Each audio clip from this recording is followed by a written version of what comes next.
बिस्मिल्लाहिर्रहमानिर्रहीम। अस्सलाम वालेकुम। ग्रेड 10 फिजिक्स की यूनिट नंबर 12 ज्योमेट्रिकल ऑप्टिक्स में आज हम image formation of spherical mirrors पढ़ेंगे। ये वीडियो थोड़ी शॉर्ट सी है, तो हम कोशिश करेंगे कि बहुत सारी चीज़ों को हम क्या करेंगे, कवर करें।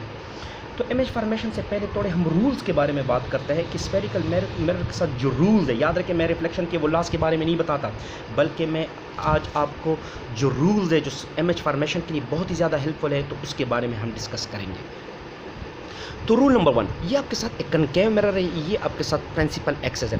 अगर कोई लाइट के रेस पैरेलल आ जाए प्रिंसिपल एक्सेस के साथ, तो वो after the reflection focus point से गुजरेगी। याद रखिए, लाइट के रेस अगर प्रिंसिपल एक्सेस की, ये प्रिंसिपल एक्सेस है, देखिए इसके ऊपर मैंने F और पॉल लिखा हुआ है।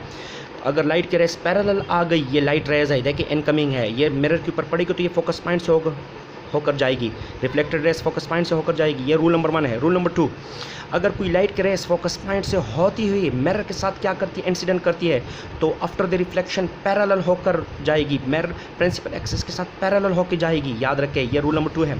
रूल नंबर 3, अगर आपके साथ लाइट की कोई रेस पोल के साथ इंसिडेंट कर जाए, तो जितने एंगल के साथ angle with respect to principal axis का जो एंगल बना रही है वो रेस, तो उतनी एंगल के साथ आपके साथ क्या होगी, रिफ्लेक्ट होगी। ये रूल नंबर 3 हो गया। यही रूल याद रखिए, ये रूल आपने सीखने हैं, क्योंकि ये हमने पर जो जितने भी आपके आगे आने वाले टॉपिक उसमें हम यूज़ करेंगे। रूल नंबर 4 जो आपका लास्ट रूल है, अगर कोई लाइट की रेस सेंटर ऑफ कर्वेचर से गुजरे और फिर गुजरने के बाद फिर मिरर के साथ इंसिडेंट हो जाए, तो वो जिस पाथ से आई उसी पाथ के ऊपर फिर क्या हो जाएगी, रिफ्लेक्ट हो जाएगी, यानी सेम पाथ के ऊपर रिफ्लेक्ट हो जाएगी। तो ये 4 रूल है। इन 4 रूल को यूज़ करके हमने इमेज फॉर्मेशन के बारे में हमने आज बात करनी है। तो इमेज फॉर्मेशन, पहला इमेज फॉर्मेशन देखते हैं। सब ये कनकेव मिरर है। याद रखिए, कनकेव मिरर के बारे में हम ज़्यादातर बात करते हैं। तो कनकेव मिरर पर आपके साथ इमेज फॉर्मेशन कैसी होगी, ये कनकेव मिरर ही, ये आपका हो गया प्रिंसिपल एक्सिस। फर्स्ट पहली जो सिचुएशन है मैंने क्या कह दी कि जो एक ऑब्जेक्ट है जिसको मैंने ए बी से रिप्रेजेंट किया हुआ एक एरो के फॉर्म में, ये एक एरो है, देखिए अपवर्ड एरो है, अपवर्ड। इससे 2 रेज आ गई। 2 रेज ही क्यों, रेस तो बहुत ही ज़्यादा होती है, याद रखें, लेकिन फिजिक्स की उसूलों के मुताबिक अब 2 रेस भी आ सकते हैं। अगर यहाँ पर मैं 10 रेस यहाँ पर ड्रा करूँ, तो इस इमेज को यहाँ पर 2-3 रेस से हमें समझ नहीं आ रहा है, तो 10 रेस तो खाक हमें समझ आएगा। तो यहाँ पर हमने 2 रेस ली हुई है। क्यों, अगर इसके पीछे एक छोटा सा फिनोमेना है। याद रखें, 2 रेस आपस में इंटरसेक्ट कर सकती, जो पहले मैंने आपको बताया था कि इंटरसेक्शन की वजह से इमेज बनेगा।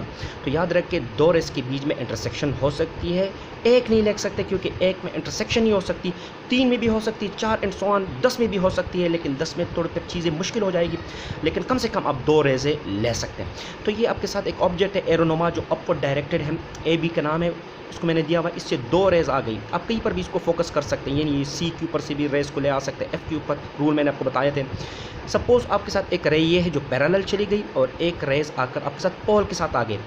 अभी यहाँ पर रूल अप्लाई करें, जब पैरेलल रेज आएगी तो वो फोकस पॉइंट से जाएगी, और जो पोल के ऊपर आएगी वो सेम एंगल के साथ रिफ्लेक्ट होगी।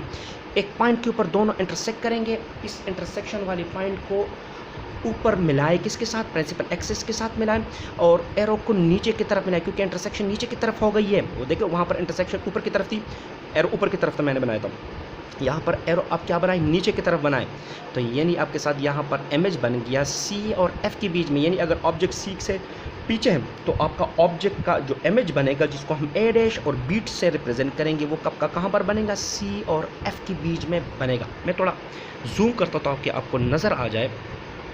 ये देखिए, ये आपका ए डैश है और ये आपका बी डैश है, ये आपका इमेज बन गया ए बी का, और लेकिन ये इमेज आपके साथ क्या है, इन्वर्टेड है, उल्टा है। ऑब्जेक्ट का इमेज क्या है, उल्टा है। इस किस्म सिचुएशन में आपने इमेज के हाइट को, अगर मैं इसके हाइट को एच ओ को, यानी हाइट ऑफ ऑब्जेक्ट, और इसको हाइट ऑफ इमेज को एच आई कहूँ, तो ये एच आई माइनस होगा, क्योंकि इमेज का जो हाइट है उल्टा है विद रिस्पेक्ट टू ऑब्जेक्ट। अगर ऑब्जेक्ट आपका उल्टा है और इमेज आपका ऊपर बना, फिर भी आपने माइनस लेना है, मतलब आपने ऑब्जेक्ट के हिसाब से देखना है कि ऑब्जेक्ट के हिसाब से उल्टा है।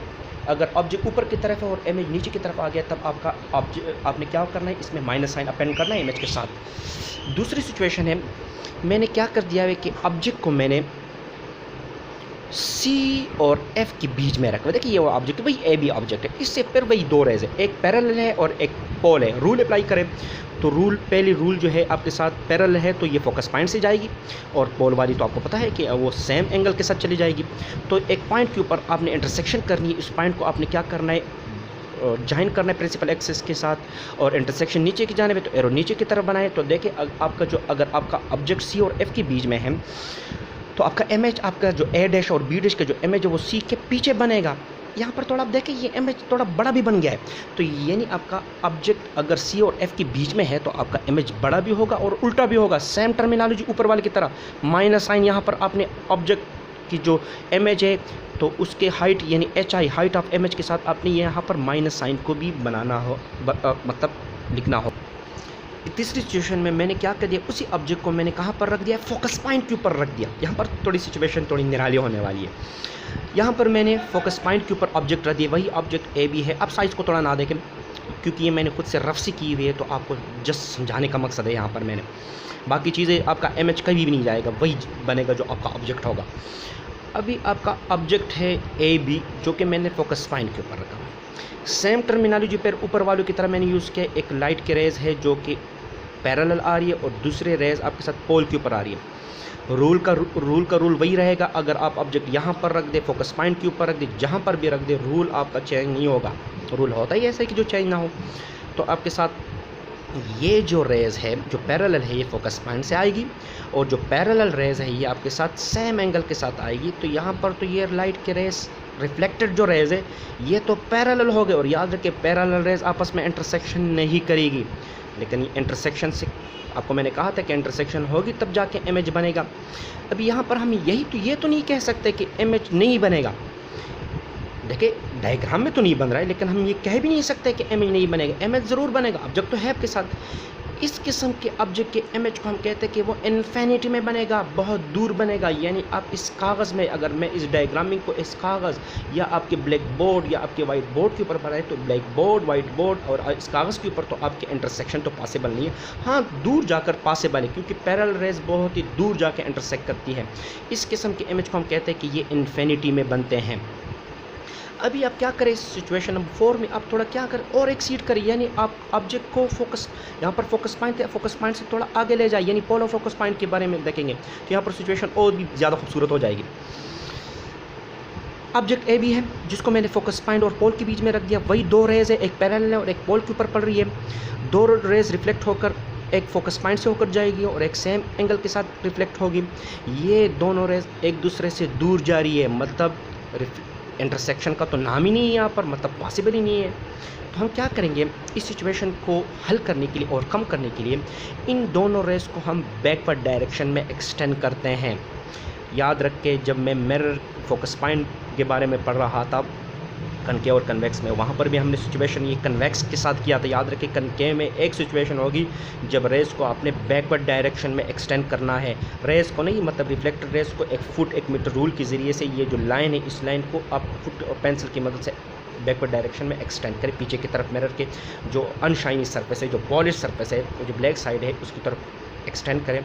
इस तरह इसको भी एक्सटेंड करें। ये एक जगह पर आकर ये दोनों रेज इंटरसेक्ट करेंगे और फिर आप क्या करेंगे, एक एरो के मदद से उसको ज्वाइन करेंगे तो वही एरो आपका क्या बन जाएगा, इमेज बन जाएगा। यानी ए डैश बी डैश, यहाँ पर मैंने ए डैश नहीं लिखा हुआ, ये आपके साथ क्या है, यही आपके साथ इमेज बनेगा। अभी आप देखें यहाँ पर आपका ऑब्जेक्ट भी अपवर्ड है, इमेज भी अपवर्ड है, तो इस सिचुएशन से ये प्लस होंगे, लेकिन ये इमेज आपका क्या है, ये इमेज आपका इमेजिनरी है, क्योंकि ये रिफ्लेक्टेड साइड के ऊपर नहीं बन रहा है। याद रखिए ये चीज़, याद रखिए लाइट की रेस जिस जानिब से जा रही है और लाइट की रेस रिफ्लेक्ट हो गई, अगर रिफ्लेक्टेड साइड के ऊपर ही आपका इमेज बन गया, इसी इमेज को हम रियल इमेज कहते हैं। अगर रिफ्लेक्टेड साइड के बिल्कुल पीछे बन गए, जिस तरह ये सिचुएशन होगी, इस इमेज को हम क्या कहेंगे, इमेजिनरी इमेज कहेंगे। लेकिन यहाँ पर इमेज ऑफ द हाइट और image of the height of the image and height of the object आपके साथ सेम डायरेक्शन में है, तो ये आपके साथ प्लस होगा, क्योंकि देखिए दोनों के दोनों ऊपर जाने में तो हाइट तो प्लस है, लेकिन इमेज की जो बिहेवियर है वो नेगेटिव है, याद रखें, ठीक है, क्योंकि ये इमेजिनरी इमेज है। आज की इस वीडियो में इतना ही। इस वीडियो में हमने जो इमेज जो फॉर्मेशन उसकी बिहेवियर के बारे में पढ़ा था।